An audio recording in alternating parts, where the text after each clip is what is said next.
fuuni akkam jirtan faamilii kiyya jaalatamuudhaaf kabajamoo nageenya irraa waaqayyo isiniif haa ta'u. Egaa akkuma beekamu chaanela eebbisaa entertainment irratti guyyaa guyyaadhaan viidiyoo garaagaraa qabanne kara keessan dhufna. Guyyaa kaleessa xiqqoo na dhukkubeen ture mana yaalaa deeme. Sababa sanii viidiyoo siniin hojjanne xiqqoo kaan na dhukkuba ture. Har'a madanzajaa narraa badee jennaan xiqqoo wayyadhee har'a viidiyoo sinii hojjadhe jechaadha. Waan inni irraa dubbachuu dhufe waan nama ajaa'ibuudha. Nama asirra suuraa isaa argaa jirtan kana waa'ee hojjetaa waajjiraati jedhanii. Hojjetaa waajjira ta'ee dubartii faana odoo ciisuu viidiyoon isaa miidiyaa hawaasaa irra deebi'ee roomaansii adda addaa yeroo raawwatanii.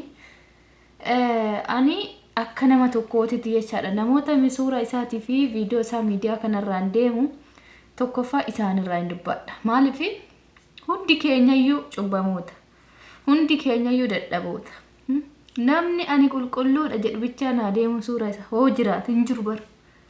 Abbaan firdii nu miti. Hojii namni kun hojjeteen waan inni haa gaafatu. Innis haadha manaa qaba, ijoollee qaba. Kanaafuu maatii isaa saniif gaariin ta'u viidiyoon akkanaa miidiyaa irra deddeemuun waan fokkisaadha. Lammaffaan immoo hoteelicha jechaadha. Dhaabbanni hoteelaa akkamitti mana siree keessa kaameeraa kaa'a. Maal yaadeti moo ittuma bitamanii jara kana namni jara hordofaa ture waraabe.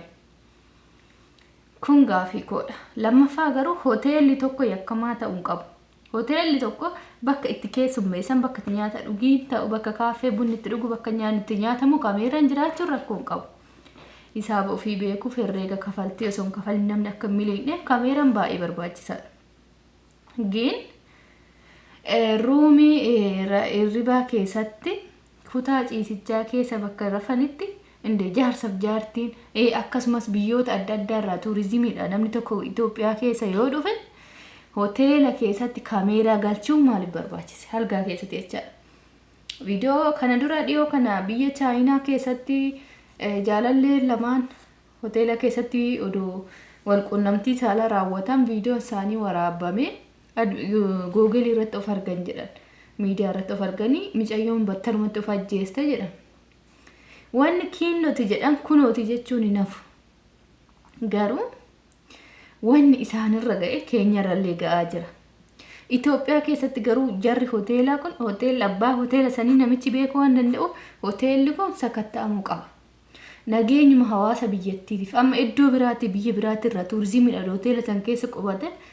Viidiyoon akkasii waraabame maqaan biyya keenyallee ni bada jechaadha. Kanaafuu warroonni immoo suuraa isaa miidiyaa irraan deemtan sirrii miti. Maaliif eenyu nu hunduu cubbamaadha kaa'u. Qulqullummaa kam qabna? Bara durii jedhan dubartiin takka saga ejjitee sagaagalteetii ajjeesuudhaaf bara moototaa san dubartiin takka yoo ejjite yookiin yoo sagaagalte dhagaadhaan rukkutamtee ajjeefamti jedhama. Sababa saniif jecha ajjeesuudhaaf gara mootii fidan jechuudha intala kana. Hunduu dhagaa baatatanii gaafa gara mootii fidanii mootiin maal jedheeni yookiin isin keessa jedhe namni haga har'aa cubbuu takka hin qabu qulqulluudha jettu yoo jiraate as fuuldura koottaa ajjeesu shii jedhe. Laala. Gaafa kana hundi isaaniitu rifatan hunduu cubbamoota jechaadha. Kanaaf ani amma fakkeenya odoo fudhadhe inde waan akka jarra hojjetan kana hojjechuullee baadhu gaafa meeqa waaqa koo ammaarrara. Maaliif akkana na gooteen jedha? Maaliif waaqayyo maaliif qabeenya naa kennuu dideen jedha? Gaafan qabeenya argadhe yaa waaqayyo ana maaliif jireenya gaarii argachuu dideen jedha? Hin ammaarrara kunuu cubbuudha. Guyyaa takka waaqatti galata jennee hin beeynu. Mee cubbuu hin qabu ani namni jedhoo jiraate suura nama kana walii gadi naa oofu. Garuu immoo boru gaarii miti ijoollee isaatiif uyyu. Ijoollee isaa qabu guddattee miidiyaa bartee of hordofte abbaan keessa waan akkanaatiin hojiirra ari'ame waan akkanaa hojjechaa ture jedhanii suuraa akkasiisan miidiyaa hawaasatirra oofuun maatiidhaaf illee gaarii miti. Kanaafuu namni ani qulqulluudha jedhu jira hin jiru. Hundi keenya cubbamaadha. Hundi keenya ka isaa miidiyaa irra baheeti malee waajjira poolisiis ta'ee waajjira kam keessaa kan hojjetuun dhalli namaa kan hin dogongorre hin jiru kun soba. Dhiira meeqatu haadha manaasaa mana kaayee dojiin ijoollee wajjin daalachooftu inni abbeergoo algaa qabate wiiskii dhugaa bula haadha manaa ijoollee isaa beelessee jechaadha. kuni ka isaa miidiyaa bahee dhafamma ka isaa ajandaa sinti ta'e isa qofaa kan seeksii hojjetee gadi ba'e inde hundi keessanuu raawwattan mana keessatti haadha manaa keessa faana haa ta'u jaalallee keessa faana haa ta'u hiriyaa keessa faana haa ta'u hunduu ni raawwattu. Kanaafuu namni qulqulluu yoo jiraate ani qulqulluudhaan cubbamaa miti cubbuurra bilisa yoo jedhe suura namaa haa naannessu. Kanuma siniin jedha dhugaa na ajaa'ibdan. Sunillee achi suura isaa gadi dhiisa. TikTok yoo dhaqnu suura isaati, Facebook yoo dhaqnu suura isaati. Social media hawaasa guutuu suura isaa kanaan naannessan. Warri silaa beekadha jennu, warri silaa feemasiidha jenne isaanii waan akkasii kanaan deeman. Hinde isa isin qulqulluudha. Waan inni raawwate kana raawwachaa hin jirtanii. Ishii ta'e inni haa ta'u. Micayyoo sanii hoo yaadu dhaabbanni hoteela saniitu iyyuu. Micayyoon tun dubartiidha. Gaa'ela ta'uu qabaatte jireenyi ishii diigame. Yommuu hin heerumnes taate gara fuula duraatti maqaan ishii bade. Mee kana maa yaadne callisanii viidiyoo eeyyama abbaatiin ala viidiyoo qaama qullaa sanuu viidiyoo waan seksii hojjetamu irratti waraabanii social media hawaasa irratti gadhiisan mataan isaatu yakka.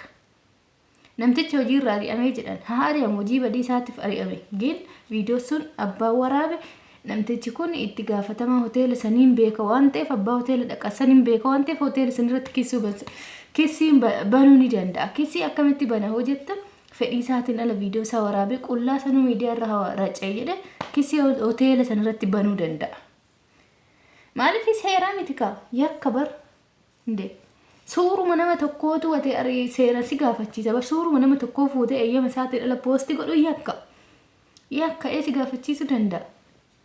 Innaan nuti akkamitti seera olimoo maal gochuudha maqaa biyya keenyatti illee waan akkasii fokkisaa kan hojjechuun gaarii miti.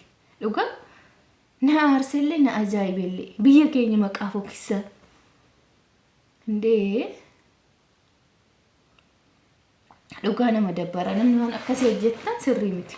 Ishii ani amma abbaa manaa koo faana bashannana iddoo riizoortii wayii deeme Itoophiyaa keessatti shakkuu qaba jechuudha. Natsaannataan bashannanii galuun hin danda'amu. Natsaannataan uffata qayyarachuu hin danda'u. Natsaannataan nyaadhee dhuguu, natsaannataan shaaworii galee bahuu hin danda'u. Hin jiru firoodamiin hin jiru. Shakkii kameera waan namatti dhagahamu oduma kameera mana san keessa jiraachuu baate atofamanuu hin dandeessu. Kanaafuu shakkii akkasiitiin akka hin guutamneef mana tokko akka rakkoo isin hin muudanneef kameeraan jiraachuu fi dhiifama obboleeta tasanarraa bu'e. Kameeraan jiraachuudhaa fi jiraachuu dhabuu kameeraan dhoskaa ruumii tokko keessa jiraachuu dhabuu isaa kan ittiin beektan aappii kana buufadha. Aappii kana bilbila kee irraa qabaattee seetingii isaa hunda oongoote taanaan kameeraa dhoskaa kan laayitee yookiin mabraatti jalatti dhofamte kan mana fincaanii keessa dhofamte kan salgaa jalatti dhofamte illee in iyya bilbila keetirraa jechaadha. Bakka mabraati sun hin mul'anne keessa illee dhoskan dukkana keessatti illee bakka itti mul'attu hin iyya jechaadha bilbila keessa irratti. Kanaafuu aappii kana buufadha. Waan dhaggeeffataniif galatuma maqaa biyya keenyatiifis gaariin ta'u nama cabsuun dura ani eenyu jedha of ilaala. Ani gaarummaa kamirran jira jedha of ilaala. Hundi keessanuu keessatti of ilaallu waan dhaggeeffataniif galatuma. Viidiyoo biraatiin hanga walitti deemnu turtii gaarii.